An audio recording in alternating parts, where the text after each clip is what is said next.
supply of consistent, good quality, safe food that's readily available in our supermarkets every day. Australian policies at the moment are doing everything they can to contract our food-producing areas, only so that the average Australian then will have to buy from overseas, and it's quite bizarre. We've sort of followed on in our father's footsteps to a degree, but as my dad said, and as a lot of the older generations say, hey, listen, you're only there for a period of time. Now, you might say you own the land, you never own the land. The simple fact is you're a custodian of it, and when you leave that, it's got to be better than when you first got there. And that's what my dad did when he took it over from grandfather, and the same thing here. This is basically broad-scale flood irrigation. It's a drainage recycling system. We water from the top of the bays, down the fall of the country, pick it up at the bottom and then take it back and recycle it. So all water's kept on farm, all drainage water, and reused. Behind me you can see a 10 kilowatt tracker. It's cutting edge technology. We have other solar panels on the farm as well, and we aim to get to a state where we are totally self-sufficient with our energy use. Managing water is a very complex issue that requires a large degree of local knowledge. So a manager from Darwin would probably not know how to manage water in Victoria. And so the managers who are effective at this have learnt it's a dirt under the skin type of business. It's not that I went to Harvard University, now I can manage it. And so it's an apprenticeship process. And in the federal government, they've never done this. One of the things we've tried to say to them, to the authority and to the politicians, is that don't underestimate the wealth of wisdom and experience in these communities. I mean, if they came to us and asked us our advice, they would get a lot of knowledge, because there's a huge amount of knowledge stored here that's, you know, if you added it up, it'd be hundreds of years of knowledge. And you only get that by experience. The Murray-Darling Basin Authority will now spend the next 20 weeks consulting communities. There's been very little consultation whatsoever, and the consultation that came through this reach was basically lecturing at us, telling us what they thought they were going to do and how they were going to do it. And the word negotiate has been superimposed with compulsories.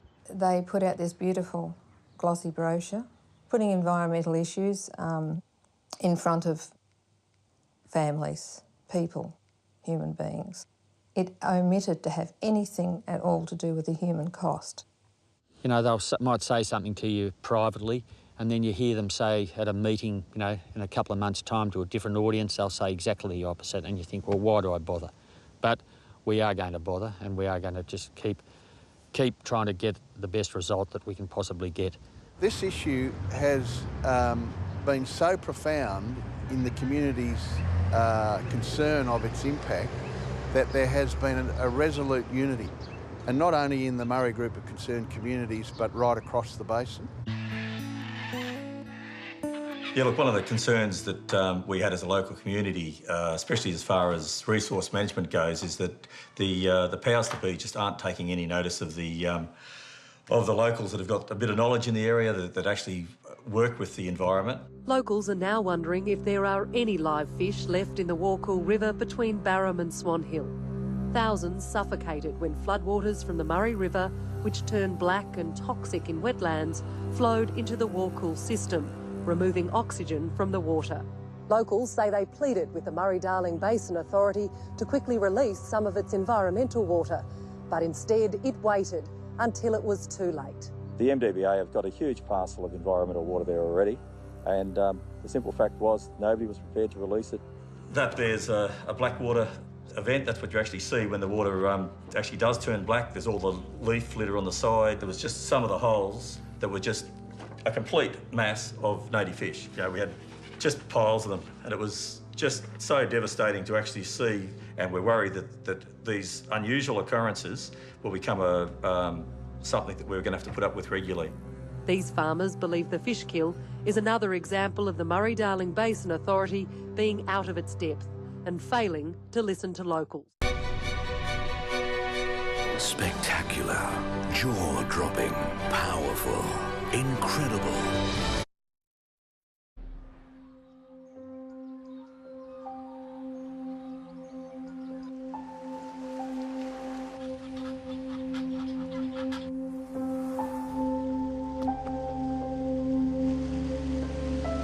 The work we did when we came to the Coorong was to look at what its natural character was. This is part of the Ramsar process, but also part of its management, because to understand where it's come from informs where it's effectively heading to. So on a windy February, a field team and I set out to core the full length of the Coorong, and we cored 30 sites from near the mouth right the way down past Salt Creek. And we brought up evidence for the history of the Coorong over 6,000 or 7,000 years from its full length. And one of the most remarkable things for me in terms of unearthing this history was the sediments at the top were soft and black like soft butter, full of smelly sulphide. And that was in complete contrast to the sediments below, which were full of marl and shell, showing an active tidal estuarine system. So the salinity that's characterised by the Ramsar Coorong is actually an artefact of river regulation and the barrages. The natural ecological character of the Coorong, for its full length right the way through Salt Creek, is a dynamic estuary. It's been blocked up at all ends. It's now becoming a stagnant lagoon. Freshwater flows to the southern end of the Coorong historically came from the southeast of South Australia, not the Murray River. Over the last century, much of the southeast had its wetlands drained to reclaim areas for agriculture. Natural fresh water that previously flowed to the Coorong was diverted out to sea. These man-made drainage systems had a fundamental impact on the ecology of the Coorong. Lake Alexandrina has an estuarine history, more so to the south nearer the mouth, but even to the north there is some evidence of tidal water penetrating right the way up towards where the Murray itself empties into the lake. As Captain Sturt sailed into Lake Alexandrina, he reported that the river was sweet to drink. But as he continued south, he found that the water quickly turned salty and unpalatable. There was a lot of salt water that mixed right back in through these areas. And there's been recordings through fossilisations and science, right back as far as up to Nildotty, where they found dolphins fossilised in the limestone up there. And it's quite amazing, the history. When the salt water did influx back far into the system, you did have a lot of this fish of the sea coming into these areas and spawning and different breeding events and so forth. And that was the ecology of the system. And that's how the biodiversity was really rich and diversified at that time. And then you'd have the big influx of the waters coming down through the wet seasons and push all that salt back out and flush the system and clean it and filter it. And it was a healthy system. During the construction of the Goolwa barrage, which was the last barrage to be built, it was quite noticeable that this was the last bastion for some of those larger fish like the mulloway and perhaps the smaller fish like the mullet as well, where they had a barrier. They couldn't get through into the lower lakes to breed and to live and to move about and use it as a resting point, as a lot of fish species do. And so what happened was the mulloway, the actual breeding cycles of the mulloway require that movement from estuarine water to seawater and back again and so on. And so there was a huge mulloway industry around Malang and in the main body of the lake. Huge tonnages of fish taken out. We're talking about thousands of fish at that stage trying to enter the system, and for the last time they couldn't because of the barrages. Of course, we've seen a diminishing of that species ever since.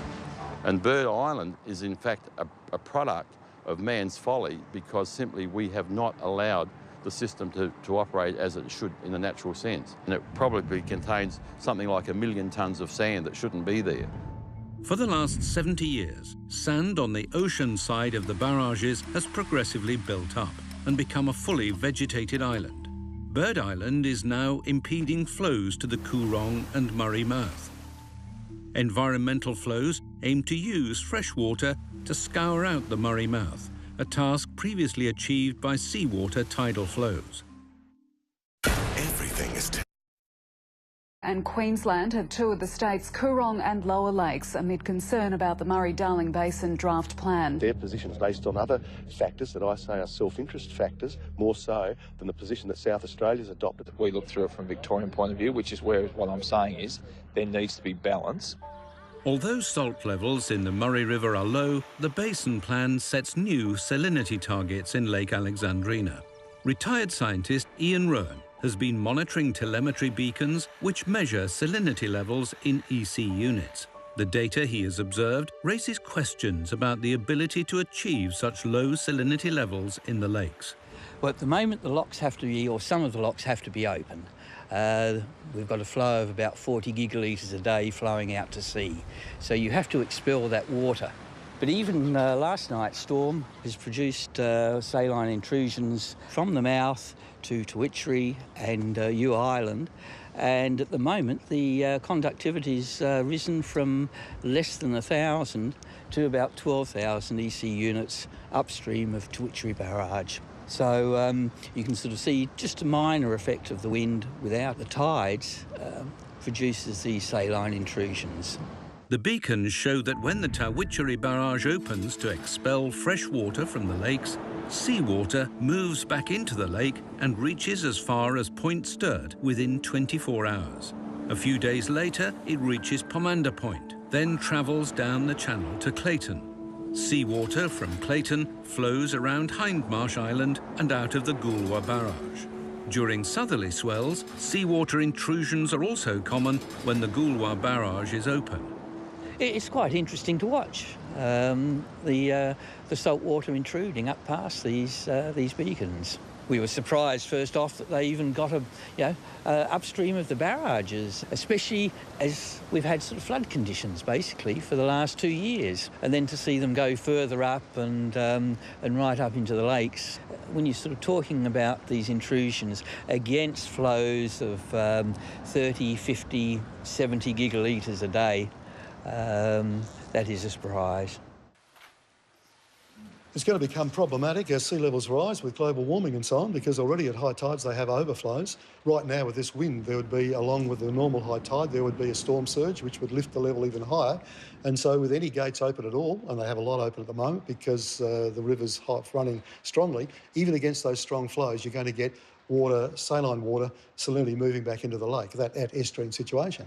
But there's a clear risk that we're looking at a metre sea level rise this century. What you're going to have is a perennial challenge of dealing with higher seas and sea surges into the barrage system. A permanent rise of that amount will have a significant effect on the lower lakes, and it make it very, very difficult to keep them fresh. The lower lakes and Coorong struggled to survive during the millennium drought, resulting in demands for further environmental freshwater flows. Just how bad was the drought? Yeah, it looked a lot different out there 3 years ago when in the middle of the drought there was just no water. The lake levels at that time were almost 2 metres below what they are now. And so from the exposed lake beds out there, we had acidic dust storms blowing towards our new galvanised iron house. The last couple of years of the drought, we got to the stage where the jetties behind me here, we could walk around under them, so there were basically no boats in this marina, a couple on the very outside. The river behind us was a channel, a narrow little strip of water with huge beaches either side of it. And so it got to the stage where boating was basically not possible. And that started to have a serious effect on the economy and tourism. This whole region relies enormously on tourism. The problem with allowing salt water in to this area is that surrounding the lakes and the lower part of the river here, you have got agriculture and infrastructure that depends on that water. Certainly in the past, a lot of the big irrigators were reliant on this water. Now they've got pumps and pipelines from Tailem Bend. As soon as the drought came, the politicians sort of said, yes, it's got to be fresh in the future, and that's it, and we're sort of stuck with that. The proposed plan was probably born out of the wrong motivation, because they assessed the health of the basin in the middle of a 10-year drought, and if you assess anything when it's sick or when it's undersupplied, of course you're going to come up with a result of it needs more water. I mean, everybody knows that it needs more water in the middle of a drought. Now we have this plan based on a false assumption. So let's face it, if there's no water in the system anymore to manage, then the basin plan and the allocations that they're talking about up there are irrelevant to what happens here. But it seems to me there's been an environmental sort of ideology